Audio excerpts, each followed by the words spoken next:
All right. Happy Sunday, yogis. Let's try that again with a better connection. So, I'm Kelsey Delane, and welcome to Sunday Sutras. Sunday Sutras is where we spend time every Sunday morning talking about the wisdom teachings of the Yoga Sutras. What are the Yoga Sutras? Hi, Mom. The Yoga Sutras are the foundational text of yoga. And as the foundational text of yoga, it's important that especially those of us who teach yoga, but also those of us who practice yoga, to understand and to practice implementing the tools of yoga that are outlined in the Yoga Sutras. The Yoga Sutras have 195 sutras or threads, little pieces of wisdom, little nuggets that give us tools for living. One of the goals of our yoga practice is to decrease suffering, to increase our experience of joy. And of those many tools that are outlined in the Yoga Sutras, three out of 195, hey Meg, hey Peter, talk about asana. So asana is the physical practice of yoga that the postures of yoga that we typically practice at a gym or a yoga studio or in a group setting. And traditionally, yoga asana was not a highlight of the practice. In fact, 3 sutras out of 195 gives you an idea of the relative importance of that tool. So the tool of asana is using our physical body to help decrease suffering by creating more comfort in the body, more strength in the body, more awareness of our body. And in doing so, we decrease suffering. So Sutra 1-2 that we've covered many times before in our Sunday Sutras courses tells us that yoga really is a practice of the mind. Yoga, chitta, vritti, nirodha. Yoga is the ability to harness the fluctuations of your mind. So as a yogi who uses asana, asana is one tool of many that we can use to help focus our mind on one thing at a time. Movement is a really readily available thing for us to focus on. And so using postures as a means of focusing the mind, using postures as a means of creating comfort in the body is a really beautiful tool. However, my call to you, if you're a yoga student or a yoga teacher in particular, is that if thus far your experience of yoga is asana, then the good news is you have this expansive tool set, this big toolbox that is yet to be unpacked, and that's part of what we're here doing on Sunday Sutras. My call to you as yoga teachers is, if you are teaching yoga, if you claim to be a yoga teacher, but you're not sure what the Yoga Sutras say, or you don't yet practice the tools of the Yoga Sutras in your life, then my call to you is to rise above being a yoga asana teacher and to start to unpack in your own life the tools of the sutras, so that the experiences of your students, the transformation that they can get from their yoga mat practicing asana can exponentially increase, and the impact on their life can be even richer than what is provided by asana, which is a beautiful practice that I absolutely love. So that is one of the reasons why on Sunday mornings I come on Facebook and talk about these things, is because it is important for those of us practicing yoga and teaching yoga especially to understand that the tools of the practice far exceed what happens on a yoga mat. And the transformation in our lives and the way that we interact with strangers on a daily basis, or how we drive our car through traffic, our experience of being alive in this body can be enriched in so many ways. So welcome to all of you who have joined me already, and those of you watching this on replay. Last week we covered the gunas. So the gunas, if you haven't watched last week's video and you're unclear what they are, feel free to go back and watch that video. But essentially, the gunas are the 3 states of matter. So in this world that we live in, where there is both formless and form, according to yoga cosmology, or the lens of yoga that we're looking through, there are two things in nature, and one is the form and one is the formless. And form, or prakriti, comes in three states, and those three states are the gunas. Of these three states, we have rajas, which is the heightened, really high energy state of things, fast rate of change, a lot of hyperactivity. On the flip side, we have tamas, which is low energy, low rate of change, lacking energy. And then in the middle, we have sattva. And sattva is the state of form that is most like Purusha, or our highest self. Purusha is the formless. It is unchanging. It is conscious. And part of our aim in practicing yoga is to connect more to Purusha, because the outcome of connecting to Purusha is to experience more confidence, wisdom, and joy. So we talked about how sattva is a goal in how we maintain things that are prakriti. So our physical body is prakriti, our mind is prakriti, our relationships are prakriti. And so one of the goals of our practice is to give us patterns of behavior, to give us habits that keep us closer to that midline of sattva more often. So we want to aim for a sattvic body, a sattvic mind, sattvic relationships, sattvic breath, anything that is prakriti. We want to bring it into this state of alertness and relaxation, aliveness and ease, right? So it's this really balanced state where the pace is sustainable. When we have sattvic practices, we have sustainable practices. When our practices are rajasic, or the way that we eat, or the way that we move, or the way that we schedule our day is rajasic, then we burn through all of our energy. We burn through prana. Prana is that life-sustaining energy that we have. And when we're in a rajasic state, or we have rajasic habits, then we burn through all that energy and we're left feeling depleted. In my classes this week, I've been talking a lot about refilling your own cup. I know that I'm not alone in wanting to, having so many passions and wanting to do so many things and connect with so many people, that I can burn the candle at both ends, right? I can go because I have all these dreams and all these passions, that I can end up in a state of a rajasic state that then, because it depletes my energy, shoots me down into a tamasic state.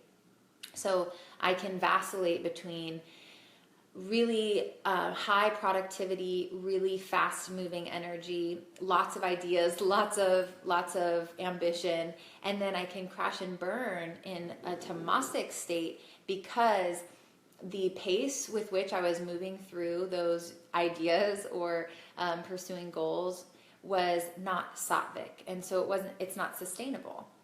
And a lot of us have these cycles in the way that we eat. Hey, Ange, the way that we eat, the way that we are in relationships, the thoughts in our mind, where we can bounce between these two extremes of tamasic and rajasic, because one leads to the other. And Sattvic helps us to cut through that and to find practices that are sustainable. So throughout the week, I've been asking you to share with me some of your Sattvic practices. And one of my Sattvic practices was drinking hot tea. So hot herbal tea that's not caffeinated is a really Sattvic drink. And it helps me in a midpoint of my day to have a hot cup of herbal tea to infuse me with some energy, to give me some comfort that doesn't end up shooting me into a rajasic state with caffeine. And it's not heavy and weighs me down like tamasic energy. So it's a very sattvic practice that I enjoy and makes me feel good and kind of gets me through that midday hump. So some of the practices that I saw you all share was spending time out in the sun, out in the sunshine, getting filled up by the energy of the sun, watching children play. So it was really fun to see the different practices, hey Ryan, that you each shared throughout the week of how you bring more sattva, more of this balanced, sustainable energy, this sustainable pace into your day. So that was really, really cool for me to read all of those practices, and definitely some that I will try on more myself.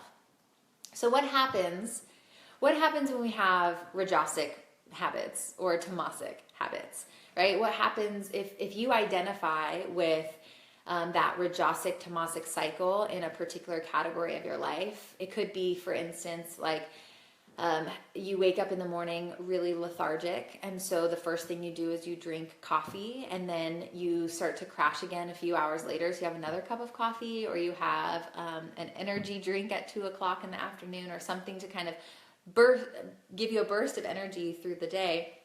And then you find that you crash again, and then you need another burst. So that is a rajasic tamasic cycle practice. And if you can identify with those types of habits in your life, then change is in store. So there's an opportunity to do things differently.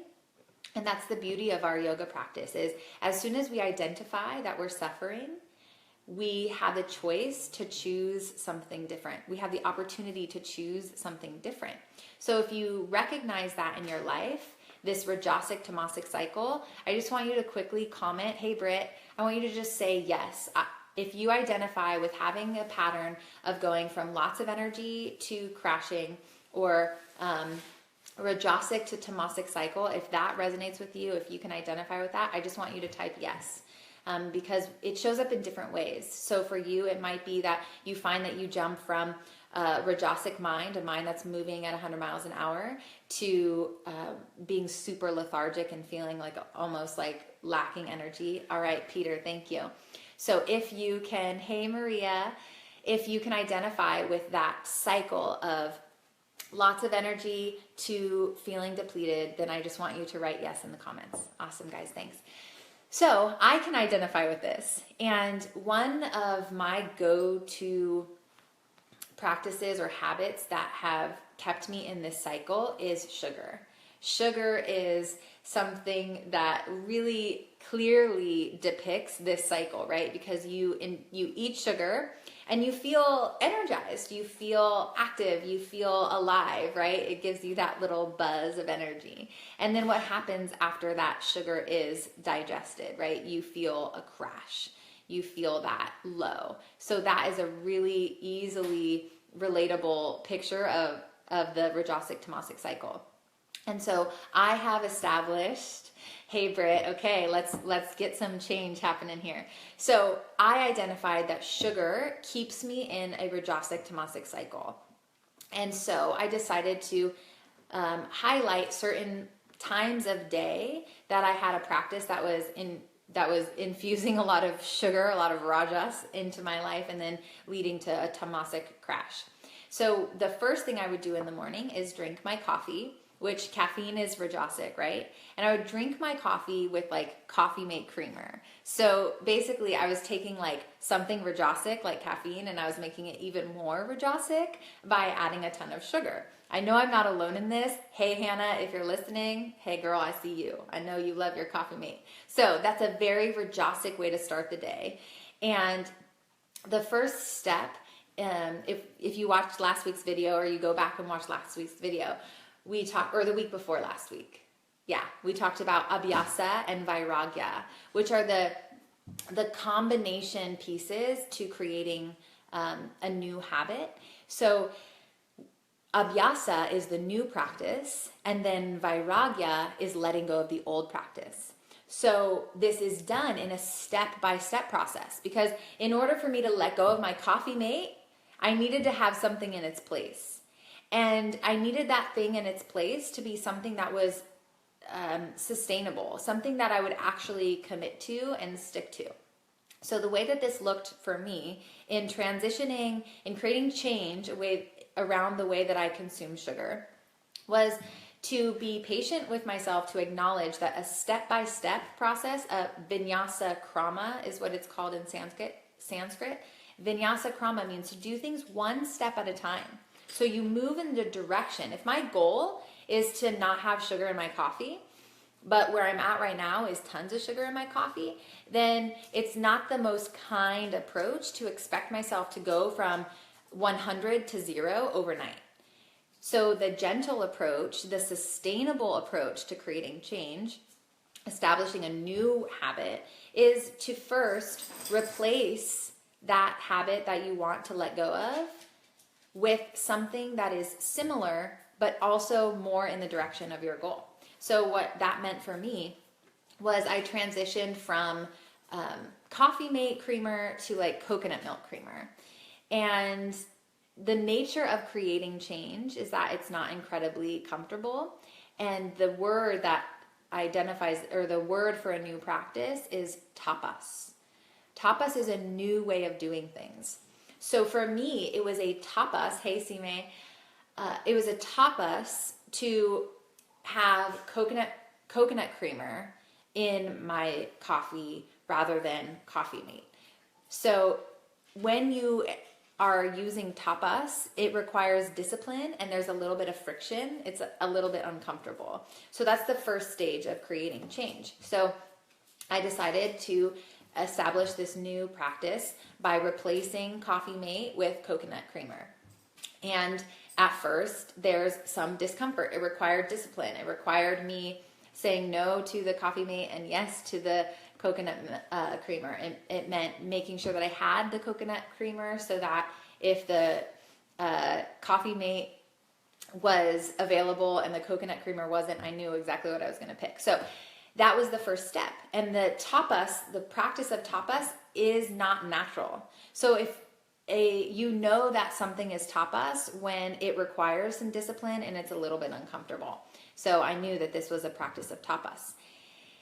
Tapas is the first step in this 3-step practice for creating change. The first is tapas. You identify a new practice, and you do so in a way that is supportive and loving, right? So yeah, it was a new practice to have coconut creamer in my coffee. However, I wasn't trying to make myself drink my coffee black, right? I didn't go from 100 to 0.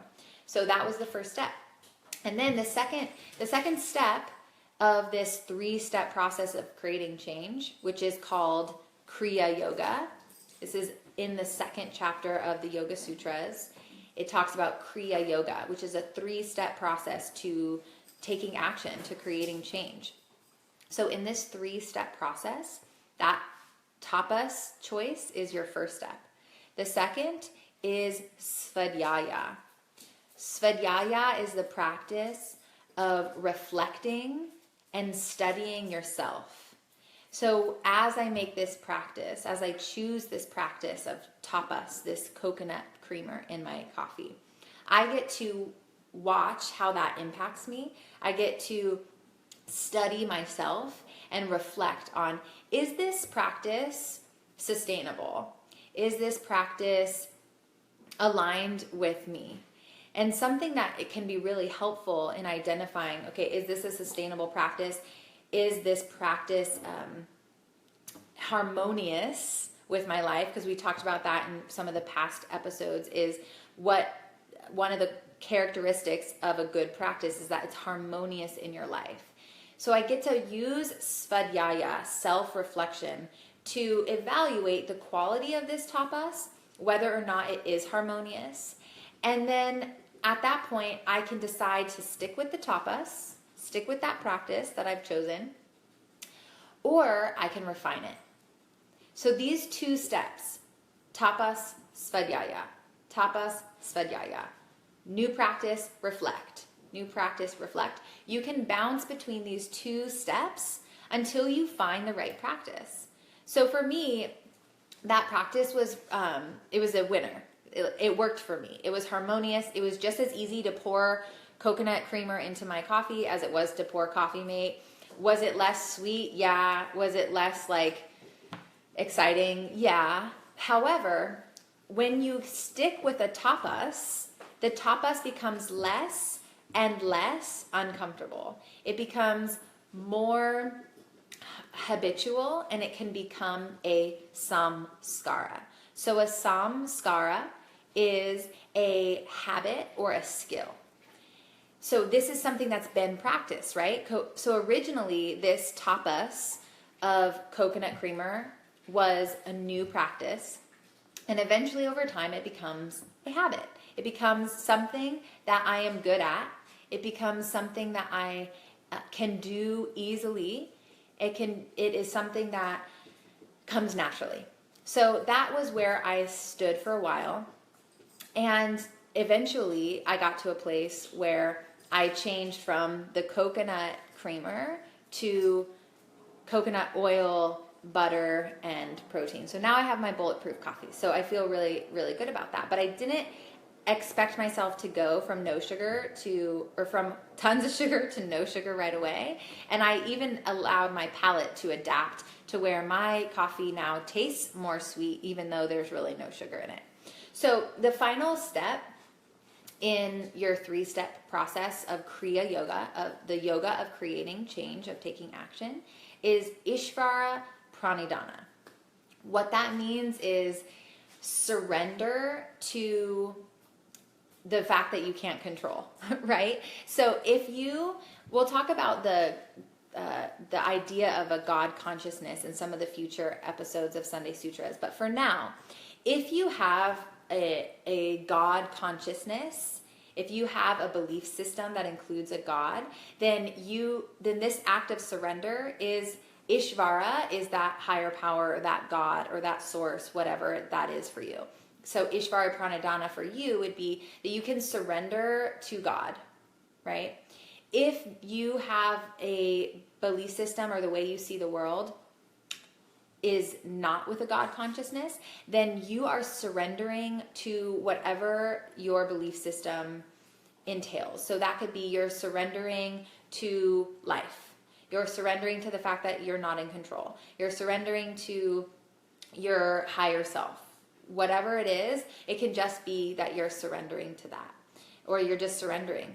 So the truth is there are things that are beyond our control. And Ishvara Pranidhana is the act of acknowledging that there are things beyond our control, and at some point we get to let go. So I love that. Brittany just shared that when she went from gluten-free and vegan, she went to being both gluten-free and vegan. It took years for those traits to become who I am. Discomfort comes with all change. Absolutely, 100%. And when we embrace the fact that discomfort is a part of change, then as we experience that discomfort, it can become a little bit less uncomfortable, right? Like if we know, oh, hey, this is part of change. Like this discomfort that I'm feeling means I'm creating change. It means that I'm doing some work. It means I'm out of my comfort zone. Then at least for me, that eases the discomfort in and of itself just a bit, right? It's like, oh, that's right. I am changing my life. And the one of the definitions of insanity, right, is insanity is doing the same thing, expecting different results. So if I expect my body to be energized and healthy and feel a sustainable energy throughout the day, but I keep on ingesting sugar all day long, that's insanity. I'm expecting all of a sudden for my energy levels to rise when I'm not making any change in how I'm feeding my body. So that discomfort that comes along with change can be a really good sign that you're on the right path.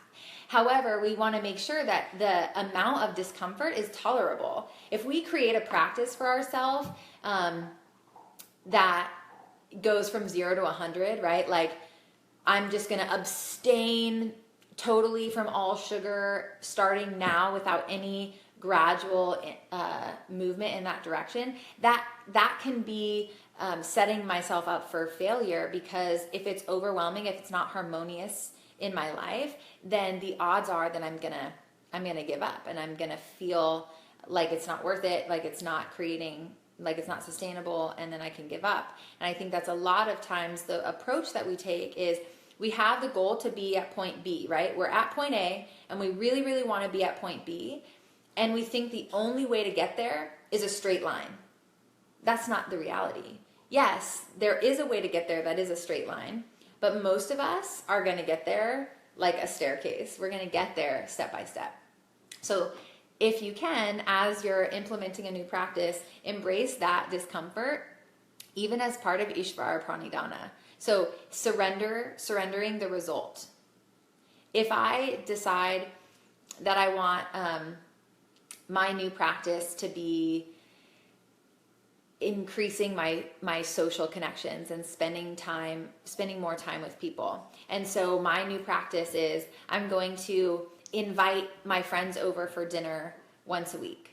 And then I get to reflect on that practice. So I get to see, okay, how does it feel to invite my friends for dinner? Is that working for me? Okay, it feels a little bit nerve-wracking to put myself out there, but I think this is working. And then Ishvara Pranidhana, or letting go of the results, is I did my best. I did my part.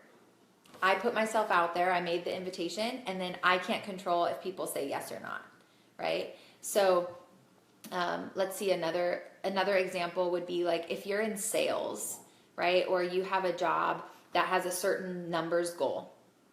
You can create a practice, a tapas, a specific behavior that is repeated over time that will help move you to your goal. So if your goal is to sell 100 units of your product, then your tapas could be to make 10 phone calls every day and to establish one new client a week. Okay, like let's just say that that's your tapas. I'm going to make 10 phone calls a day and establish and connect to one new client a week. So then you get to reflect on that practice. How is this working for me? Am I sticking to it? Am I committed? Is this actually working? And then the Ishvara Pranidhana, the surrender part that you get to let go of the results, is whether or not you sold 100 units. You did your part. You did the tapas. You did the phone calls. You did the connection that you committed to.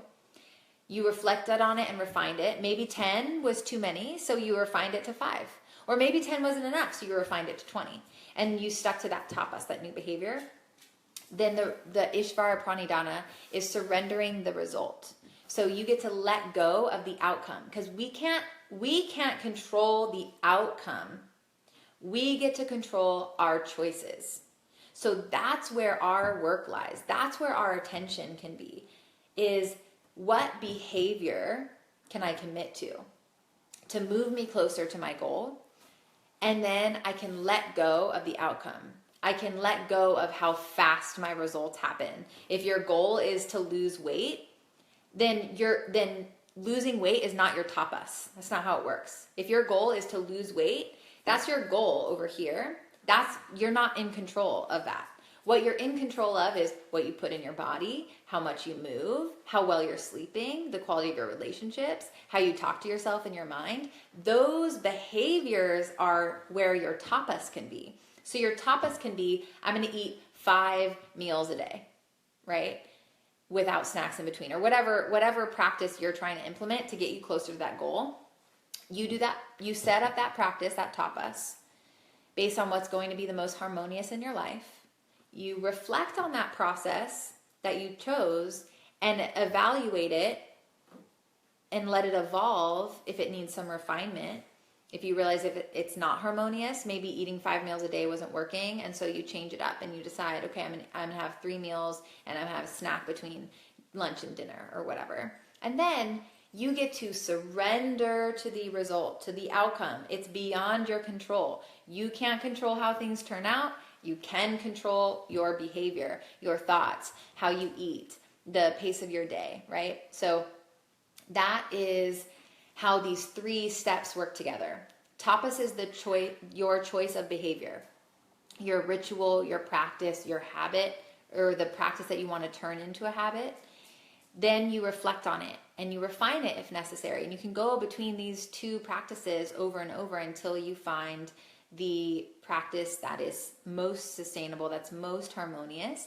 And what can help is to have a teacher. For me, practices around food are where I need the most help. I am so inclined to eat sugar and so inclined to eat less often and less quantity than my body really needs. And so I seek support from my teacher, right? I seek support also from other acharyas. An acharya is someone who has walked the road before, right? So if I have friends in my life that are really good at feeding themselves nutrient-rich foods that are whole foods, of the earth, Sattvic foods, I go to them and I say, hey, here is my current practice of how I feed myself. I tend to overindulge in sugar. I tend to eat really infrequently. And so I end up crashing and being really hungry and making poor choices in what I eat. And so I've used their skill set, their strength, and I've borrowed their practices. If I see that someone like brings nuts, a bag of nuts around with them, and they seem like, there's a ton of yoga teachers that are coming to my mind right now, people that I've seen at the yoga studio in between classes, and they have really well thought out snacks with them, nuts and whole foods. And I've asked them, hey, how do you store that? Like, do you prep that before you go to work? Do you have food stored in your car? And I ask a lot of questions, and then I borrow their practices. So I've borrowed the practice of the bulletproof coffee. That was a practice that I borrowed from someone that had really sustainable energy. And I was like, hey, I want what you have. What do you put in your coffee? So I borrowed that from someone else, that practice. And carrying nuts around with me, different things like that. So I encourage you, if you have a goal in mind and you're not sure what the step-by-step process, the vinyasa krama, would look like, I encourage you to find someone who has what you're looking for. So if you want a more nutrient-rich diet, find someone that has that. If you want to drink more water, find someone who is really consistent at drinking water, like one of those people that carries around the jug. I love that. Whatever it is that is your goal, what you want more of in your life, find someone that has that. And pick their brain. Ask them what some of their practices are, and get really practical, get really specific. Sometimes we can stay in the general. We can think, oh, I want to lose weight. I want to be healthier. I want to eat healthier. Like, what does that even mean in a real way in your day-to-day life and how you make choices around those goals? So one of the most like eye-opening experiences for me was I was talking with my teacher about how I can get a really big crash of energy right around the time where I'd pick up my daughter from her after school program when she was in her after school program. And I would have my lunch at like noon, and then I'd pick her up at like 6. And so by the time I picked her up, I was absolutely exhausted, and I didn't have the energy for dinner and all the things involved. And my teacher asked me, well, what if you had 2 lunches? And it like blew my mind. Like, oh my gosh, I would have never thought of that. Like 2 lunches, of course, how simple, right? And so I started dividing my lunch into 2, and I would eat half of it around noon, and then I would eat half of it around like 3 so that by the time I was picking up my daughter, by the time I was making dinner, I still had some energy left over. And it was such a simple suggestion or question about whether or not that was possible. And just implementing that second lunch for me made a really big difference. So the teacher's perspective, or the other person in your life that has what you're looking for, it may be something really simple that can make a big impact that you just haven't thought of because you are sitting in your seat, right? An asana is a seat. And so from your asana, from your point of view, you can only see what you're looking at, right? But your teacher or an acharya, someone who has this practice that you really want, they're looking from another lens, they're looking from another perspective, and they can see something that you might not be able to see. So those are the 3 steps to creating change. And my call to action is, I want you to identify a samskara, which is a habit in your life at the moment that is keeping you in a rajasic tamasic cycle. So either a rajasic practice or a tamasic practice, something that is not sattvic. identify what that practice is and how it impacts you. So you can write down the practice and you can write down the impact. Okay, so an example would be, I go too many hours without eating, and so the impact is that I feel super drained and I crash and I get a little bit irritable or whatever, right? So that's the samskara. The samskara is waiting too long to eat. And then identify, what would it look like for that behavior to be replaced by something that's more sattvic. And I say more sattvic because, again, we're taking this step by step. So be gentle with yourself, because the goal is that this practice is sustainable. I no longer have Coffee Mate in my coffee. It's been a long time now. I want to say it's been like a couple of years that I don't drink Coffee Mate in my coffee anymore. And that was a sustainable change. It has lingered because of the way I approached it. And I encourage you to do the same, of looking for a practice, a behavior that would be more sattvic than the practice you have now. And then give yourself a time, whether it's every week or once a day, a quick check-in. Set a time, a specific time of day or time in the week that you will practice reflection, svadhyaya. And this can be done via like journaling. You can just sit and think about the week. If you want to have like some kind of chart where you're keeping track of this goal, whatever, or this new practice, whatever would work for you, commit to a certain time of the day or a certain time of the week where you're going to check in and see how that's going for you. And if it needs some refinement, you can make that refinement. And then as you go through the practice, when you measure the result, right, whatever the result is, if it's losing weight, if it's consuming less sugar, whatever this goal is, it's a more general goal, you can continue to practice the surrender part, where you let go of the result. I did my best and I accept what is. That to me is what Ishvara Pranidhana is. I did my best, I did the work, and I accept what is. It can be easy for yogis or anyone that's on a path to trying to better themselves, right? Like you're watching this right now because you have a desire on some level to create change. You have a desire on some level to be the best version of yourself, right? And so there's this interesting interplay in the life of a yogi or anyone who's on a journey to self-betterment, this balance between pursuing more or change, right? Changing things and accepting things. And when we move if we sway heavily in one direction or the other, then we can become imbalanced too. So it can be too much. To constantly be trying to change your situation can be exhausting. And always accepting things just as they are can be complacent. And a yogi can balance those two things by identifying what's in my power to control.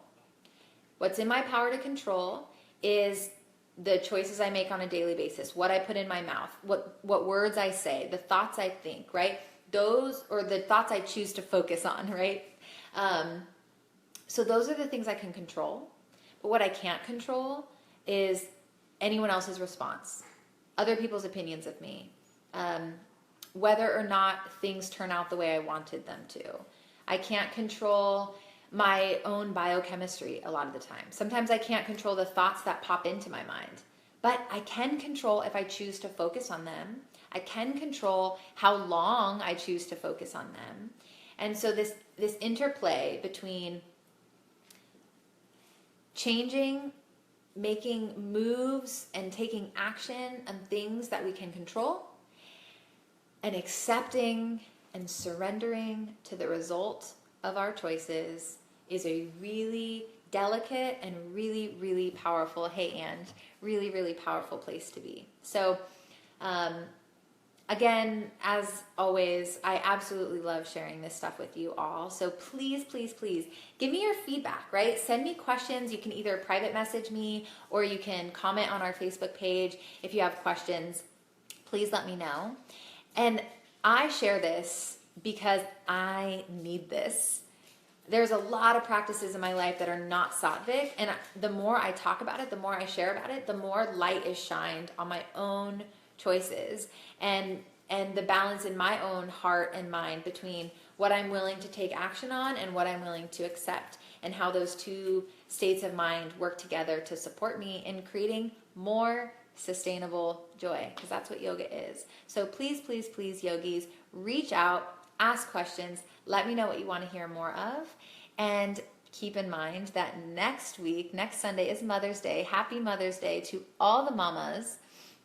Happy Mother's Day to all the women who want to be mamas too. I love you, and I see you, and I send you love. So happy Mother's Day, and I will not be doing Sunday Sutras on Mother's Day. What I am doing, a very Sattvic practice for me, is I am taking a weekend. I'm going to Shakti Fest in Joshua Tree, and it's going to be a me, myself, and I kind of trip, which I haven't had ever since I became a mom, so I'm super stoked. So yes, no Sunday Sutras next Sunday, but please do feel free to reach out to me, ask questions in the meantime, and then I'll see you the week after next, which I think is the 21st, if I'm not mistaken. But I love you all so much, yogis. If you haven't had a chance yet to check out my website, it's just basically a landing page that can give you a gist of some of the things that I'm doing, keep you updated on workshops, videos, so that everything sutras you have access to. Check out KelseyDelaneYoga.com, and I look forward to seeing you next time. Much love, yogis. Have a fantastic Sunday.